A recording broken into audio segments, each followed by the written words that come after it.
गोवा से जुड़ी इस बड़ी खबर के साथ। तो आखिरकार नाइट क्लब में हाहाकार और चीख पुकार, क्योंकि गोवा के अरपोरा गांव स्थित एक नाइट क्लब में भीषण आग 25 लोगों को लील गई, जिसमें अधिकांश क्लब के कर्मचारी थे।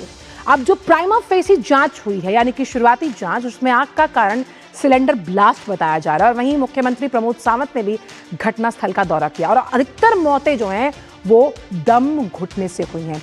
तो गोवा में आग के इस तांडव की वजह से जो तमाम लोग उस नाइट क्लब में मौजूद थे, नाइट क्लब क्यों जाते हैं? रिक्रिएशनल एक्टिविटीज के लिए, लेकिन उन्हें नहीं पता था कि मौत उनका वहां इंतजार कर रही है। कई ऐसे नियम हैं, कई ऐसे बड़े सवाल हैं जिनका उल्लंघन हुआ और जिसके जवाब देना जरूरी है, क्योंकि बात यहाँ पर आम जिंदगियों की है। तो सबसे पहले आपको हम कुछ तस्वीरों के माध्यम से दिखाते हैं कि आखिरकार नाइट क्लब में जब आग लगी तो आखिर हुआ क्या। इन 3 तस्वीरों को आप देखिए। आप आग की जो भयावह स्थिति है वो देख सकते हैं, और उसके बाद जो झुलस गई जिंदगियां इस आग की वजह से, एम्बुलेंस वहां पर पहुंचती हुई और हादसे के बाद वो कहते हैं कि नाइट क्लब में शोरगुल होता है, लेकिन इस वक्त जो तस्वीरें हैं वो सन्नाटा बयां कर रही हैं। इन 3 तस्वीरों के माध्यम से आप समझ सकते हैं कि जब ये हादसा हुआ होगा तो कितना भीषण होगा, कितना हृदय विदारक। और गोवा जो कि अपनी नाइट लाइफ के लिए जाना जाता है, लेकिन कहाँ चूक हुई, क्या लूपहोल्स रहे, इन तमाम सवालों के जवाब ढूंढना जरूरी है, क्योंकि यहाँ पर कई ऐसे लोग हैं जिनकी जिंदगी चली गई और कई जिंदगी और मौत से जूझते हुए नजर आ रहे हैं। नाइट क्लब्स में क्या नियमों की अनदेखी की गई, किस तरह से सुरक्षा मानकों को तार तार किया गया, इन तमाम सवालों के जवाब हम ढूंढने की कोशिश करेंगे। लेकिन फिलहाल अगर देखा जाए तो आग के इस तांडव की वजह से झुलसती हुई जिंदगियां तो हैं ही, वहीं सन्नाटा पसरा हुआ नजर आ रहा है नाइट क्लब के बाहर। और वहीं गोवा के वो मुख्यमंत्री हैं प्रमोद सावंत, उन्होंने अरपोरा में आग लगने की घटना में जो 25 लोग मर गए, उनकी मौत हुई, उस पर दुख जताया है। अरपोरा में लगी आग की दुर्घटना बहुत बड़ी दुर्घटना है। 25 लोगों की डेथ इसमें हो गई है। जो मौत हो गई है उनके प्रति मैं दुख व्यक्त करता हूँ। 6 लोग जो अस्पताल में हैं उनके लिए अच्छी से अच्छी ट्रीटमेंट गोवा मेडिकल कॉलेज में दी जा रही है। Fire safety norms, building construction norms follow किए हैं क्या नहीं वो देखे जाएंगे, और जो कोई क्लब ओनर्स अभी हैं उनके खिलाफ अरेस्ट वारंट जारी किया है। उनके बाकी मैनेजर्स और बाकी उनको ऑलरेडी अरेस्ट कर चुके हैं। Honourable prime minister Narendra Modi ji ने सुबह 6 बजे इसके बारे में इंक्वायरी करने के मुझे खुद फ़ोन किया, इसके बारे में पूरी पूछताछ की, बाकी जो इंजर्ड है इनके बारे में भी पूछताछ की। मैजिस्ट्रियल जांच के आदेश, क्लब ओनर्स के खिलाफ भी सख्त कार्रवाई। लेकिन अब कुछ ग्राफिक्स के जरिए आपको समझाते हैं कि आखिरकार आधी रात जब लोग जश्न में डूबे थे, कैसे ये मातम में तब्दील हुआ। तो गोवा में अरपोरा के नाइट क्लब में आग लगी, आग ने अपना तांडव दिखाया, जो कि वजह ये बताई जा रही है, खाली अगर उसका नाम हम आपको बताएं, बर्च बाय रोमियो लेन में आग से करीबन 25 लोगों की जान गई। मरने वालों में ज्यादातर जो रेस्टोरेंट स्टाफ है वो बताया जा रहा है, और जो प्राइमा फेसी एविडेंस है वो ये बताता है कि सिलेंडर ब्लास्ट एक मुख्य वजह है आग के कारण की, और तेजी से ये आग फैली, रेस्टोरेंट में फैल गई और ग्राउंड फ्लोर की रसोई से यह आग फैली और लोगों को बचने का समय ही नहीं मिला। एग्जिट एंट्री पॉइंट्स किस तरह से काम नहीं किए गए उस पर भी सवालिया निशान है। धू कर इमारत जलती रही, लोगों को बचने का समय ही नहीं मिला, या फिर यूं कहें कि इन फ्रैक्शन ऑफ सेकंड्स लोग समझ ही नहीं पाए कि आखिरकार हुआ क्या। और सबसे ज्यादा शव किचन एरिया से मिले, और कहीं ना कहीं दम घुटने की वजह से जब आग लगती है और आपके पास कुछ एग्जिट नहीं होता तो यही होता है। गोवा में आग लगने को लेकर हादसे की जांच के लिए जिम्मेदारी तय करनी है, और आग के जो सही कारण हैं उनकी जिम्मेदारी को तय करना जरूरी है। दोषियों के खिलाफ एक्शन लिया जाएगा, जिस तरह से हम अभी मुख्यमंत्री को सुन रहे थे। और रेस्टोरेंट की डिजाइनिंग की अगर बात की जाए कि किस तरह की डिजाइनिंग में तो कोई गड़बड़ी नहीं थी, और ज्वलनशील पदार्थों का किस तरह उपयोग किया गया नियमों को ताक पर रखकर।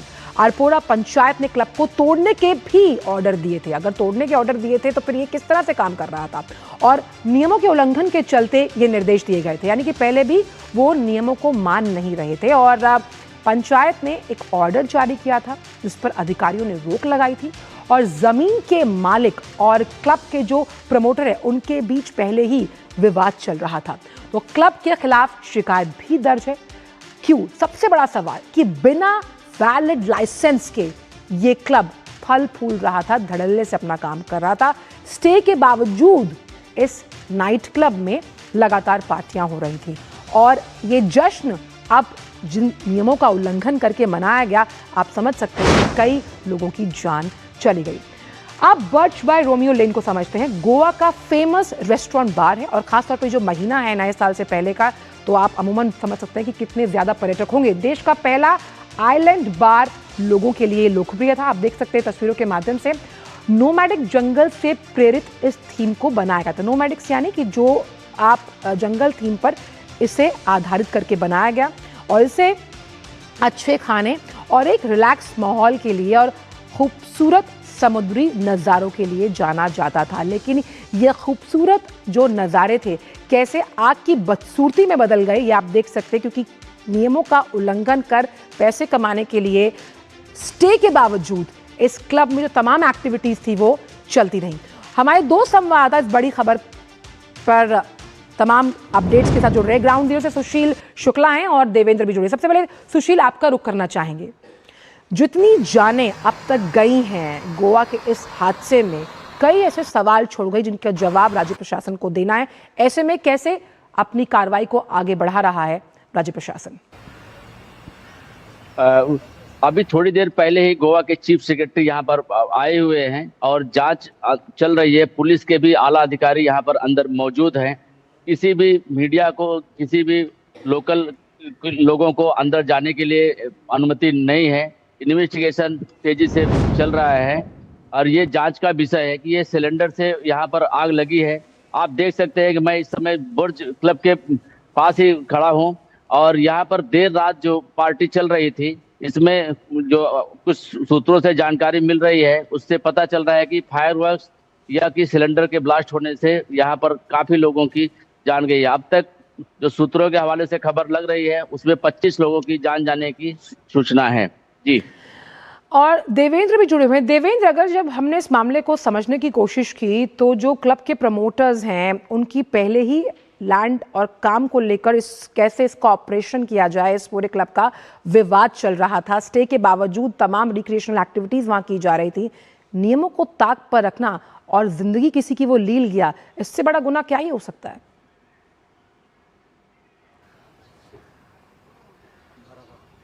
आपको एक बात समझनी होगी, दिसंबर का महीना है, दुनिया भर से सैलानी गोवा में क्रिसमस और न्यू ईयर मनाने के लिए आते हैं। ये हादसा अगर जब फुल क्राउड होते हुए हुआ होता तो और जो हादसे के जो गंभीरता थी और बढ़ जाती थी।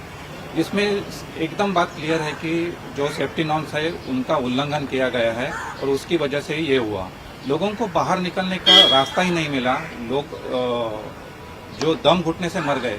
2 या 3 लोग ऐसे हैं जो पूरे जल के मर गए। बाकी 25 में जो ज़्यादा से ज़्यादा लोग हैं वो दम घुटने से मर गए।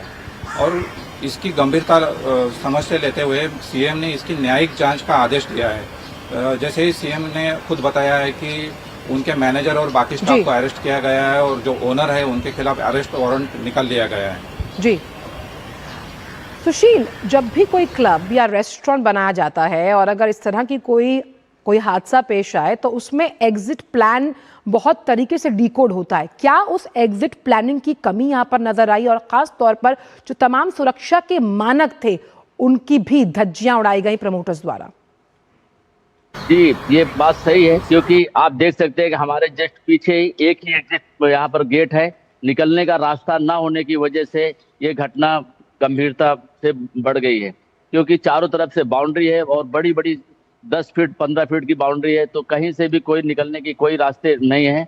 एक एग्जिट होने की वजह से काफी लोगों की यहाँ पर मौत हो गई है। इसमें पंचायत ने भी शायद एनओसी नहीं दिया था, पंचायत के जो नॉर्म्स हैं उनका भी पालन नहीं किया था, फायर सेफ्टी के भी पालन नहीं किए थे, इसके भी नोटिस दी गई थी जी। और ऐसा जो सूत्रों से पता चल रहा है कि जो इसके जो मालिक हैं और जो ऑपरेटर है दोनों के बीच में विवाद चल रहा था और यहाँ पर काफी बड़ी जो फायर वर्क्स है वो बड़े उस पे बर्निंग किए गए थे, इसकी वजह से ये हादसा हुआ। जी देवेंद्र, क्योंकि एनओसी नहीं थी, तमाम सुरक्षा मानकों को तार तार किया गया, ऐसे में किस तरह से ये जो पूरा नाइट क्लब था फल फूल रहा था, तमाम रिक्रिएशनल एक्टिविटीज यहाँ की जा रही थी और लगातार पर्यटकों का आना बड़ी संख्या में यहाँ पर था?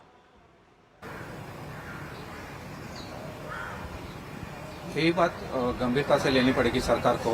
ये एक क्लब के बारे में हुआ है और बाकी सारे क्लब्स जो नाइट लाइफ गोवा का है वो नॉर्थ गोवा में बहुत सारे क्लब्स है, उनकी सेफ्टी नॉर्म्स वो फॉलो करते हैं क्या नहीं, ये सुनिश्चित करना अभी सरकार की जिम्मेदारी बन गई है। अगर ऐसा हादसा फिर ना हो इसके लिए अभी से सतर्क होना पड़ेगा और जो भी जिम्मेदार है जो सेफ्टी नॉर्म्स फॉलो नहीं कर रहे हैं बिल्कुल साफ, और सबसे मौजूद सवाल यही है देवेंद्र और सुशील कि जो जिम्मेदार है उस पर कड़ी कार्रवाई होनी चाहिए। बहुत बहुत शुक्रिया आप दोनों का इन तमाम जानकारी को हमसे साझा करने के लिए। लेकिन जिस तरह से हमने देखा कि इस पूरे हादसे पर राष्ट्रपति द्रौपदी मुर्मू साथ ही प्रधानमंत्री ने अपनी संवेदना जताई है, ये एक बड़ा हादसा है जिसके लिए जो जिम्मेदार है उस पर कार्रवाई सुनिश्चित करना सरकार की भी जिम्मेदारी है। वक्त छोटे से ब्रेक के उस पर भी खबरों का सिलसिला जारी रहेगा न्यूज़ पंच पर। आप जुड़े रहिए टीवी न्यूज़ के।